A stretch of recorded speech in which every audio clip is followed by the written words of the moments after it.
24.08%. And then the government is telling us that fixing Nigeria is not going to be like a cup of tea. And at some point in time, you're saying that Nigeria is too complex to govern. What's your take on this governance, and how can we even get to that point where we begin to reap the benefits of democracy? Let me start with you, Mr. Lawrence. All right. Nigerians always say, cut down on the size of the government. You can't keep on saying that we don't have money, we are financially constrained, but you keep on enlarging government. I'm saying this because of these recent ministerial appointments. We should be cutting down, not enlarging. Well, after the removal of subsidy, Nigerians started suffering. The masses were groaning. There were struggles. There were debts from things that small money can take care of. So in a country where the leaders actually care, there should be something, soft landing for the masses. If removal of the subsidy is the right thing to do, we should do it.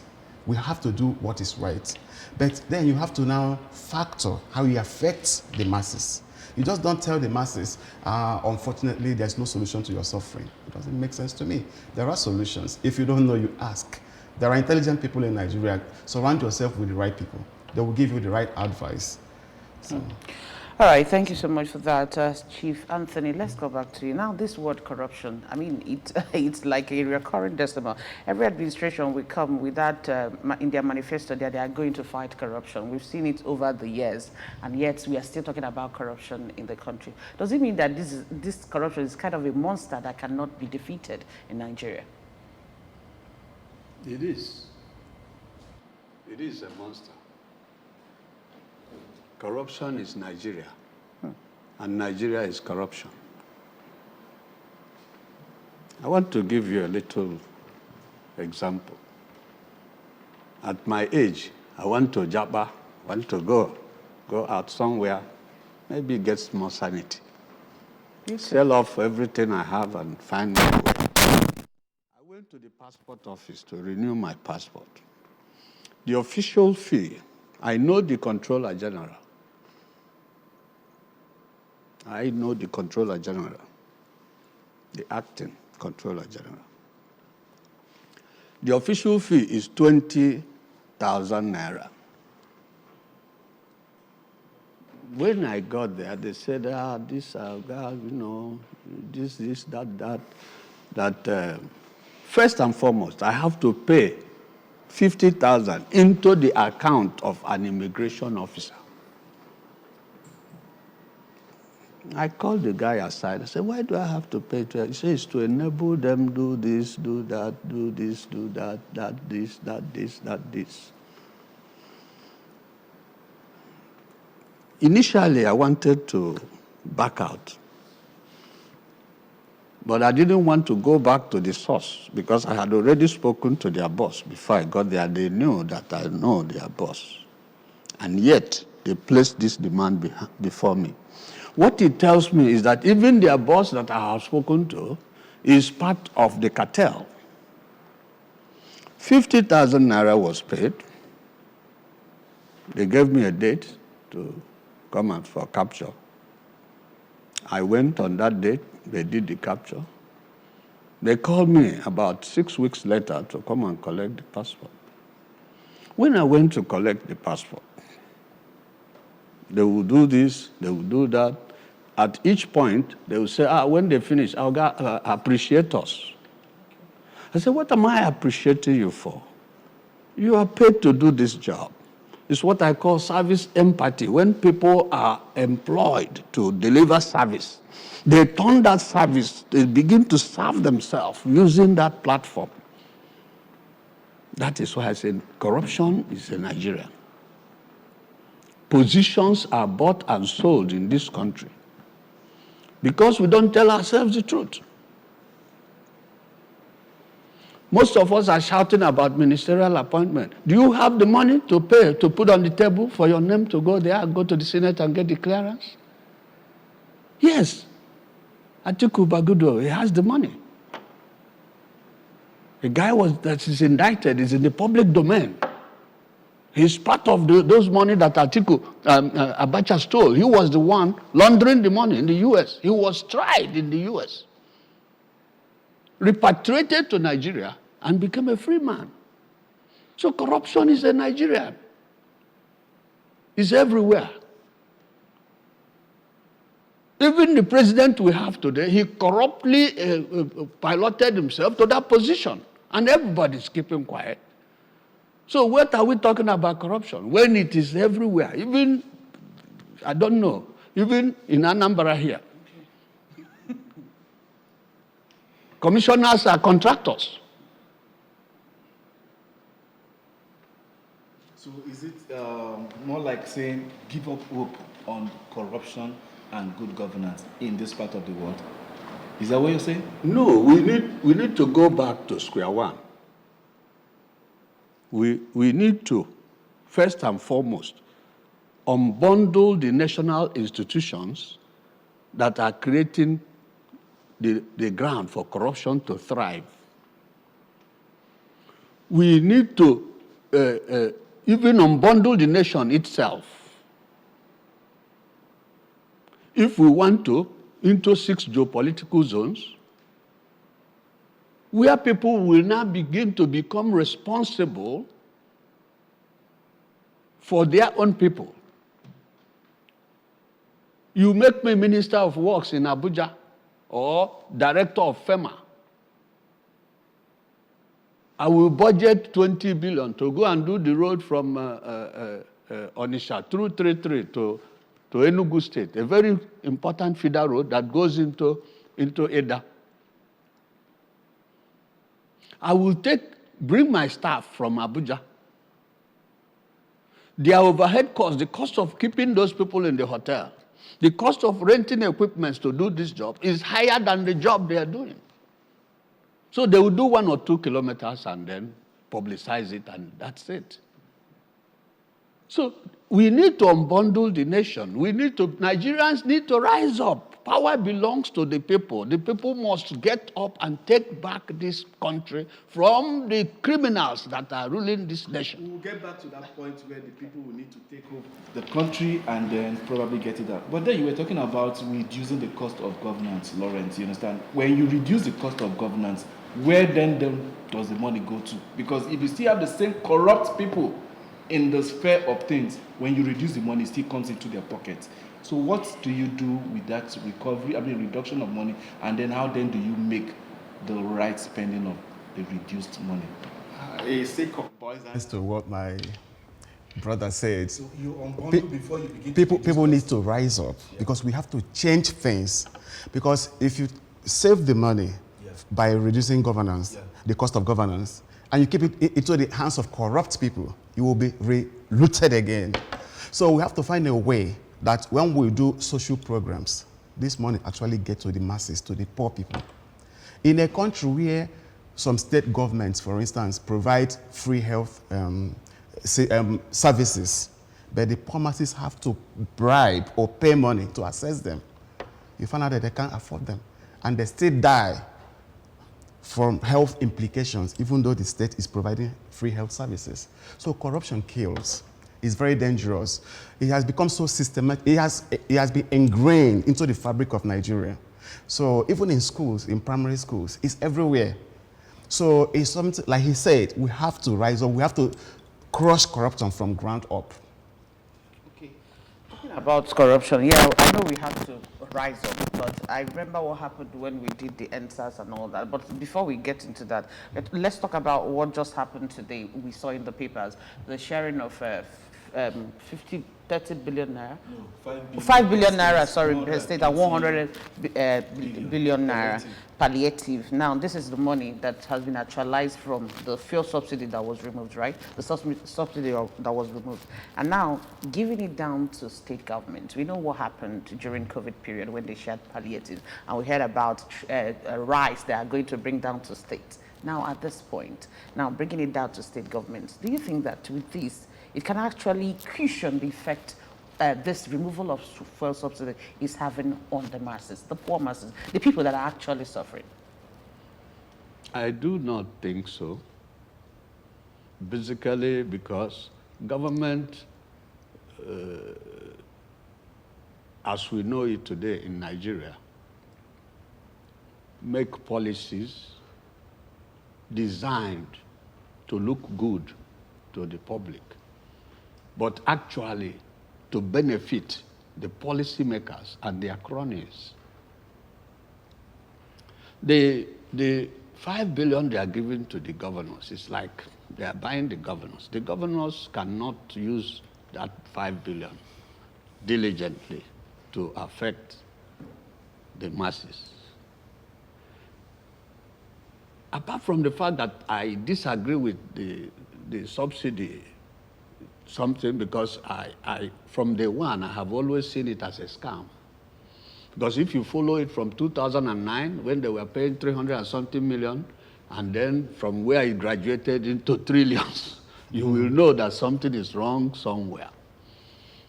So giving these governors the money is like trying to soil their fingers so that when the chips are down, everybody will be in the same basket.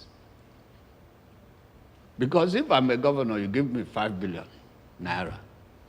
The population of my state, 2 point something, or 3, say 4 point something million people here.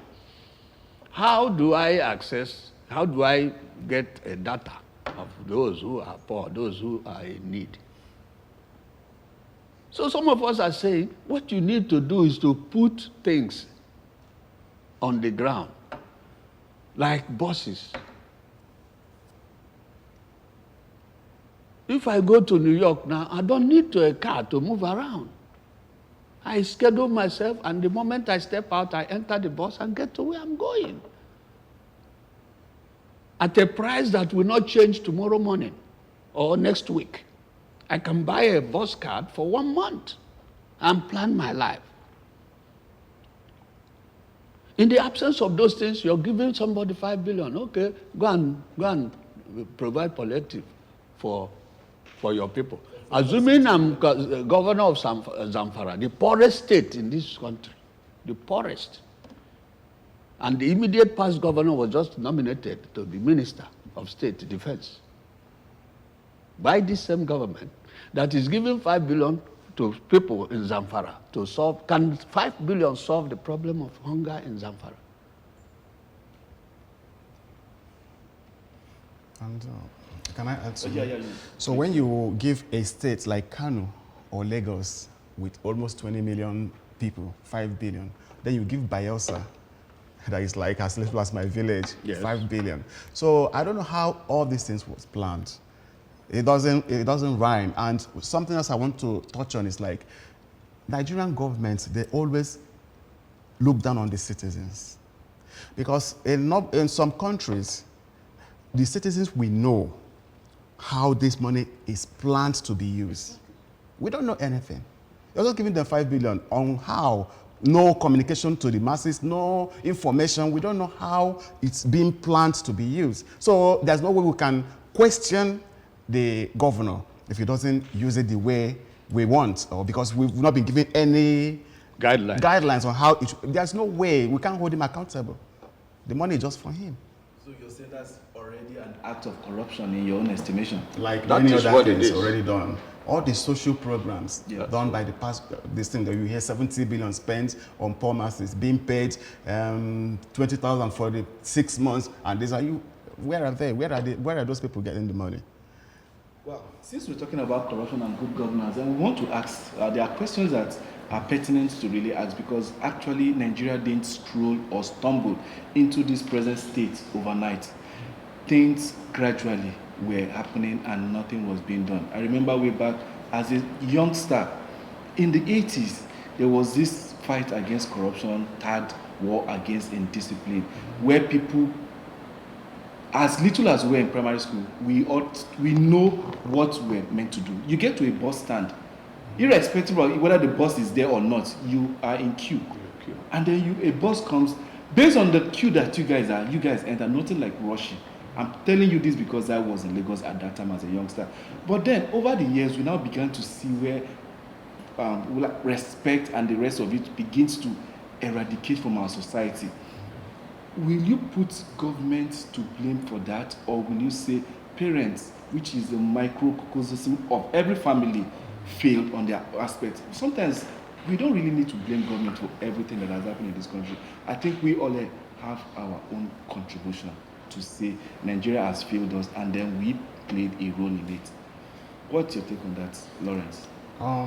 It's difficult to do the right thing when you're very hungry. Let's start from that. Most families in Nigeria are very hungry. When you're out, Well, they weren't hungry in the 80s and 90s when things were seen to be. Was there no hunger in Nigeria then? it was, but from what I was told, things are worse today. So it gets worse every time. Even last year, people are saying that it's worse today than last year. So it's just like that. So family plays a very important role in the life of children. But if we're to be honest with ourselves, the government makes the laws and the families live by those laws. So government should enact laws that will empower the family. There are things you can't do anymore that you could do then, that you can't do them now. So I know some parents that when they want to take their children to private school, the first question they will ask, do they flog children here? If you say yes, they're out. I'm not saying you should flog children, but I'm just telling you that things have changed. It's no more the same. So hungry person, it's difficult to guide a person that is hungry and angry. So the society will eventually, when you look at all the countries that are not okay, it's countries where people are hungry and angry. Where people are like in Europe, where people are like they are okay. Even if you don't work, government pays you just so to maintain your dignity. You see less of some of the things happening in Nigeria. So we have to start by telling the government, provide food for the people, provide jobs for the people. If we take the blame to the family, then we won't be able to fight properly. We have to take it to the government. If I want to come in. Yes. In the 80s, I was there. No doubt. No doubt. There was a collective will to do good, to follow the right path. Today, there is a selective will. That selective will is facing collective opposition. I want to give you an example. I was going to Gidi from Mauka here. There's a traffic light in Oyago, Abagara. When I got there, the light was red. I stopped. People were passing, and somebody came to my window. This old man, will you move your motor? So it is corruption have blinded people to a point where living corruption is now the norm. If you go to Abuja, people will form 7 lanes and some people will climb the curb because nobody is there to sanction them. If you go to Ivory Coast here, 1 a.m., I left Nigeria, 12 a.m. Nigerian time. I got to Conakry, Abidjan, 1 a.m. The cab that took me to the hotel stopped in every traffic light. Traffic was skeletal. Now, I asked the guy, I said, what's the problem? He said, no. That if you beat that light, you will pay for it. I said, how? He said, they are somewhere, the gendarmes are somewhere. I said, good. So what they are doing is 100% enforcement. But here, if we go now, the people wearing a uniform anywhere here now, if you go and beat that light, they will stop you. Oh, yeah, boss, welcome. They will give you something and then that's it. Well, it baffles me why we have that selective will to do the right thing in Nigeria, because the same Nigerians will travel to other countries and obey the rules there. They will not break the traffic rule. They will not do anything because they know that maybe they will be cut off with whatever if they do anything wrong. But once they step into Nigeria, once they step their foot into Nigeria, they go haywire. So why is this so difficult for us? Because it's not as if it's in our DNA. Because if it's in our DNA, if you go there, you misbehave. But because you know that if you misbehave there, you are going to be sanctioned. Now, you obey, you do anything possible for you to be a good citizen there. But once you step your foot in Nigeria, of course, you can be shouting on the road and blaring your horn and just be moving anyhow. So why is it difficult? Corruption. Corruption made it impossible, or makes it impossible, for you to do the wrong thing and be sanctioned. The person who will sanction you is waiting for your pocket, something from your pocket. So the person who will sanction you. So if I am given a job to sanction somebody, and I insist that that person must be sanctioned, many things will happen. Calls will come from National Assembly. Calls will come from the presidency. An immigration officer who is a friend of mine arrested 16 expatriates, supposedly expatriates. These are semi-illiterates working in Eket without papers. They came into Nigeria as visitors on a visiting permit and then started working on the oil rigs as expatriates and receiving expatriate money, quota money. And when this guy picked them up, 16 of them, calls came from Abuja that should let them go. If he doesn't let them go, he will lose his job. He decided to lose his job and took them to Lagos and deported them. Then he lost the job. I don't want to mention his name, he's alive. He lost his job, and he's proud to lose that job. Because he went to school in America, he suffered racism firsthand. So in America, can I go with visiting visa, or Europe? Can I go to visit Europe with visiting visa and go and be working in their oil rig in a very lucrative environment, making money? And nobody will. No. So it's endemic. That is the reason why we must fight it. If you call the police now to do, if somebody did something wrong to you, you call the police now. First, there's no vehicle. 2, provide money for vehicle. 3, provide money for logistics so that they can be able to go and arrest that person. When they go and arrest that person, they will now size the person if it's a comfortable person. They will collect another money from that person to treat him very well, give him VIP treatment when they get to the station. The moment you turn your back, that person is gone. So that is where we are. Okay, you wanted to add something? Yeah, because we said that when Nigerians go abroad, yes, they obey the rules and laws. Mm-hmm. I want to touch on that. Because the system here, people are raised through corruption. They think the wrong thing is now the right thing. Yes. A lot of Nigerians are finding it difficult to cope abroad. When you go to the prisons, you will be shocked. If you go to Dubai, if they say they don't sell alcohol here, but you can get alcohol, then Nigeria is living there. If they say you can't get passport, but you can get fake one, then Nigeria is living there. So we took this corruption abroad. When you say that Nigerians are being attacked in Malaysia, in Dubai, in South Africa, everywhere, you ask why. So it affects us. It takes time. You have to be there for many years before you start getting into the system, because we carry it from here, and it affects us, and it damages our reputation. Corruption actually hurts everybody, even those that are doing the stealing.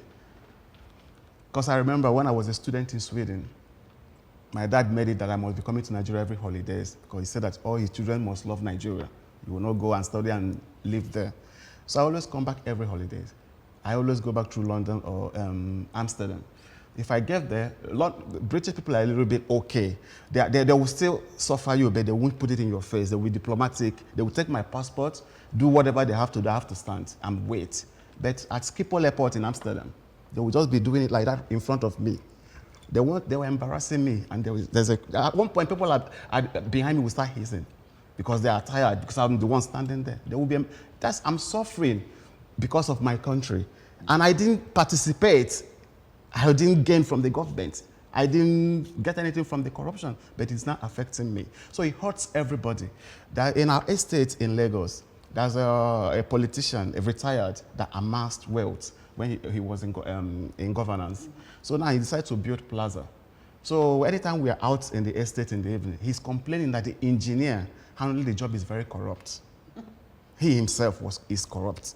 But now he's complaining about the engineer that is very corrupt, that how he would take a lot of money and buy substandard materials. So later, the engineer came one day when we were all sitting, and he was shouting at the engineer in front of us. And the engineer was telling him that his boys are very corrupt. The boys working for him. So the cycle continues. Yes. Vicious It cycle. affects everybody. So I don't know why we don't see that it doesn't work. It doesn't work. It's so bad, you understand? There was a video that I saw yesterday still talking about corruption and good governance. I don't know how we'll definitely get it right, but then there was a video that I saw on the internet yesterday where somebody, I don't know what part of Nigeria that was, you understand, where somebody was making a video on one of the rail lines and saw that the boats that were hinging the tracks to the ground have been removed. Boats. So you begin to wonder, why would somebody go to the rail track and be unscrewing the bolt that is holding a rail track? The guy said for over 5 kilometers, because he was on a bicycle, he was just watching and then taking a video of this. And that is disaster waiting to happen. A train can be on that thing on full speed and derail because there's nothing holding that track. As the corruption in this country gotten to that level of insensitivity that Nigerians no longer care if their brother, their father gets killed when they are trying to look for their own selfish daily bread. Because I would say that is a job of these iron condemned people. Because no other scavengers will go to a rail track. But the question is, who are they going to sell it to? They're still going to sell it to the same people that will come and say that, yes, they are going to buy a new one to use and, screw and hold it back again. Yes. Look at what is happening with our transformers. They will steal the cable, the armored cable from the transformer, and the next thing you are talking about, they'll tell you, somebody will call you and tell you that they have a new one to sell to you. And it might be that one they stole from the transformer. So now, what do we do to get rid of this corruption? At least bringing it to the barest minimum. What do we do? Yeah. A lot. Do we have the courage? Oh, it takes courage. It takes guts. Because when you fight corruption, corruption will fight you back. First and foremost, you start from the government. I was thinking you were going to start from the down. No. If you start from the down up, then you miss out on it. Somebody is sitting on an appropriation, say Ministry of Health. I'm the minister. I'm sitting on, say, 25, 35 billion. Supposedly that would trickle down to enable the poorest of the poor access health care. To treat malaria now, you need about 5,000 something. The poorest of the poor don't have malaria, so they can die of malaria. As we sit here today. So that, those billions under me, I will write them off. First, beginning with satisfying the people that appointed me. Then, my directors, my permanent secretaries. And by the end of the day, what will go out there will be less than 6 billion. And even when it gets out there, the people who will handle it out there know that the people in Abuja have cut the bread. They will cut their own too. So it takes guts. We must insist that people in government is not just going to Code of Conduct Bureau to declare your access to do this and do that. Those are symbolic things. If I am a minister, I have a house in Lagos, I have a house in Abuja, I have a house in my village, probably I have another one in London, or maybe Dubai or South Africa. These are things that I don't need. They are my greed. I'm servicing my greed. So if you do a personal audit on me, you should be able to know that I'm a thief. An assistant commissioner of police who has 3 or 4 buildings and own a hotel in Oka here. How did he get the money? Because we don't do audit. We don't audit individuals. That we give appointment. Like you were seeing in the Bolt issue. Those people are motivated by the fact that this money, they will budget the money and chop it again. Maybe that bolt, one bolt, they will use one bolt that costs maybe 400 naira. They will use 10 million naira to provide one bolt. They overload our budget to satisfy their own greed. So it will take guts for us to say, no, we can no longer do this. When Murtala Mohammed came to fight corruption, I was here. Murtala Mohammed said he himself is a thief, that he will return the money he stole when he broke into the central bank in Asaba, in Benin, during the war, when they were moving down south. He was the commander. Because he know that so many people know that he was part of that. He returned his own money and said, now, if I return my own, everybody must return their own. So that is the level where we are now. Now the question is, can the people there return their own? I was watching Brekete Family yesterday and saw how stamp duty, the money they were collecting as stamp duty, turned into trillions that nobody was paying attention to. And this money ended up in the central bank. And the central bank of Nigeria will keep the money and borrow it back to Nigeria as loan.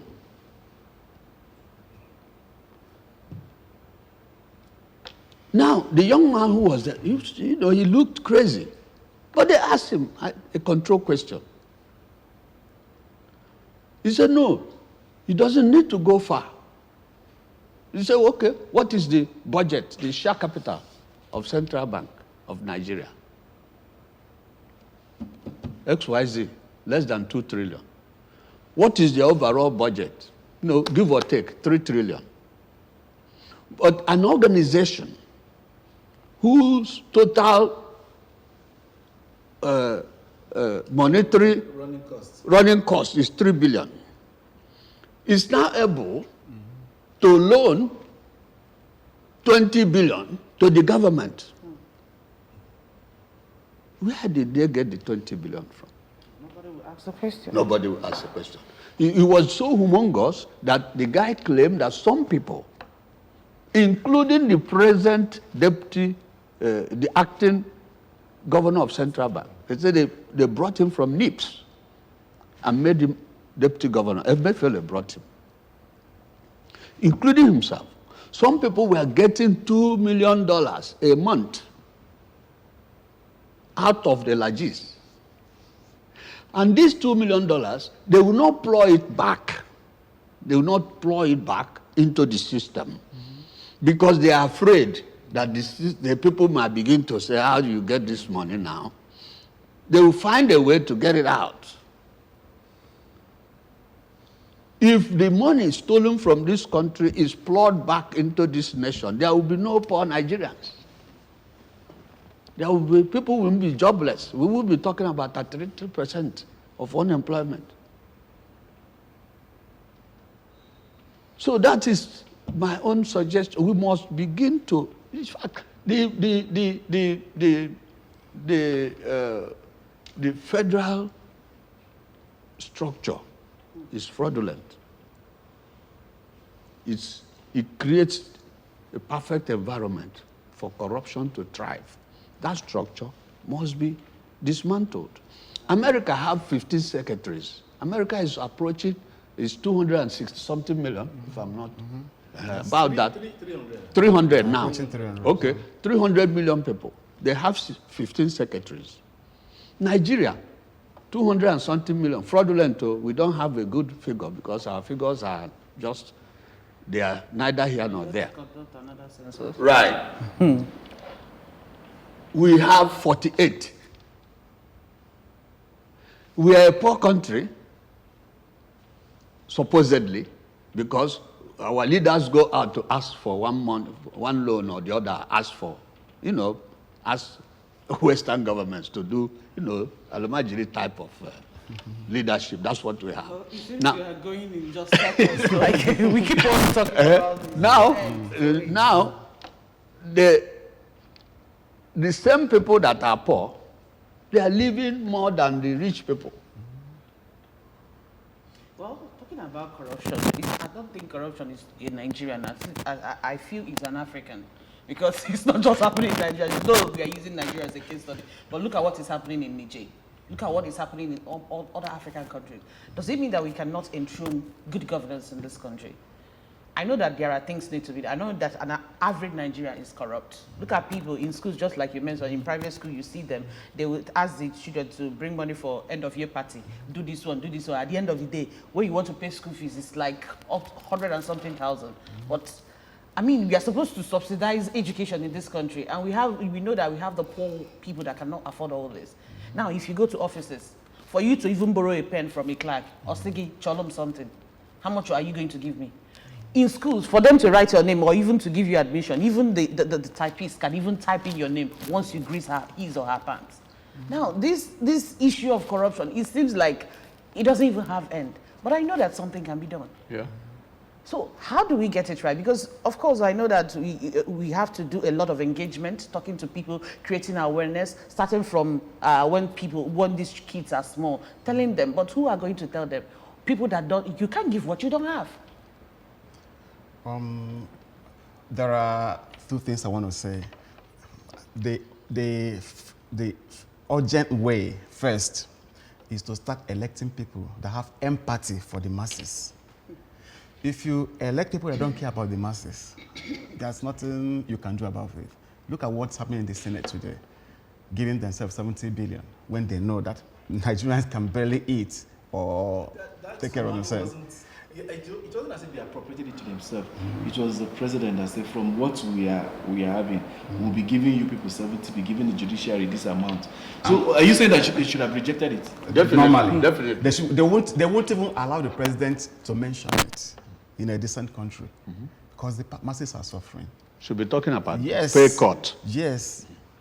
So we have to, the urgent part is to elect people that have the empathy for the masses. That's the only way the masses will now start feeling better. So that long term, we have to do what they did in the West.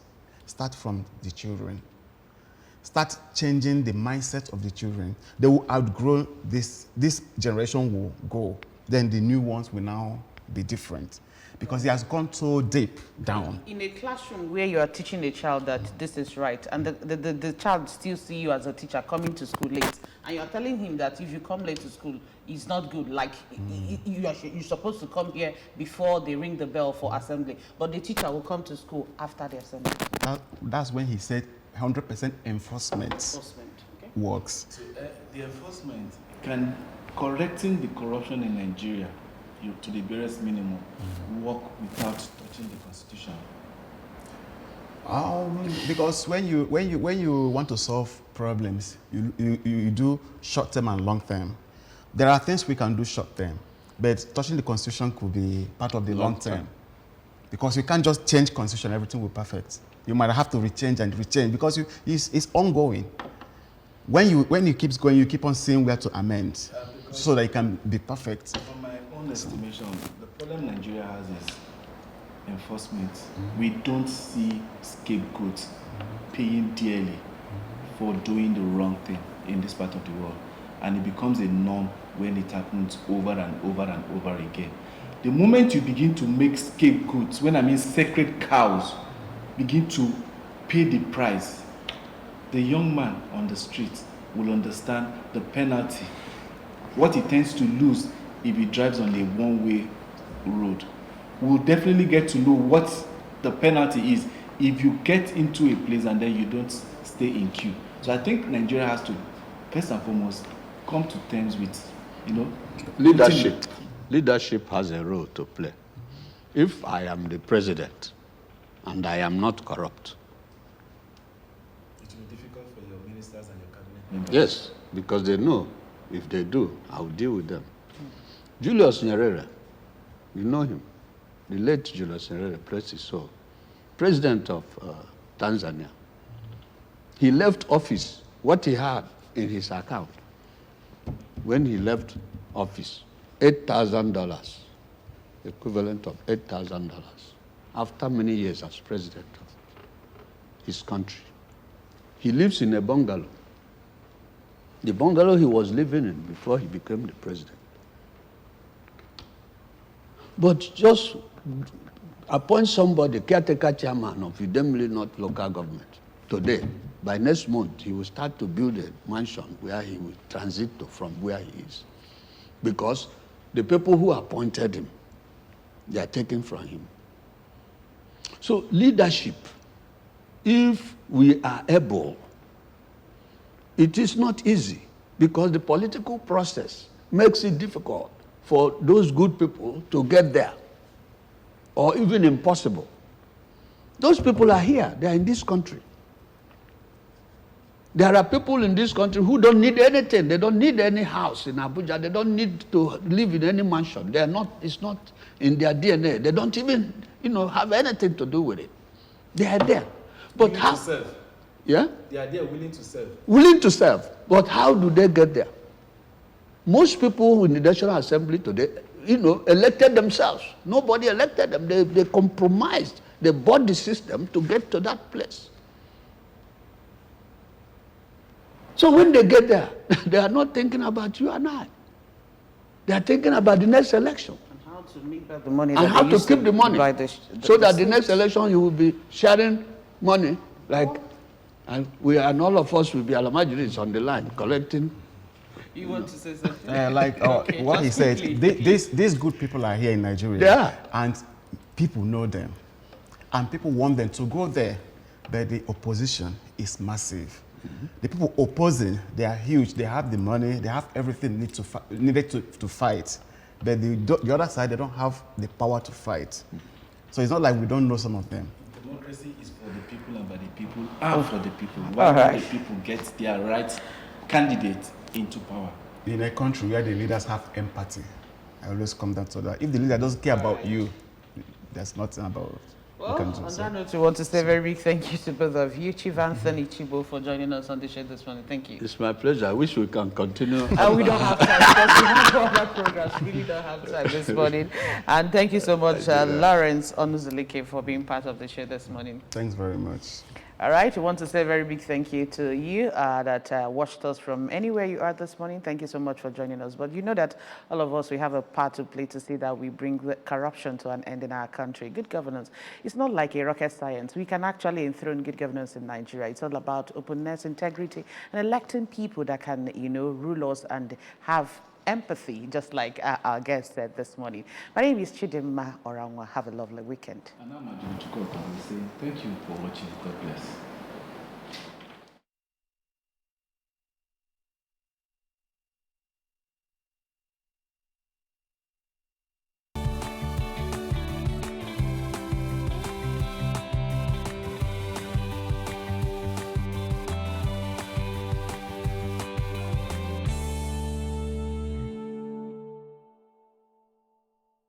The new Milo 3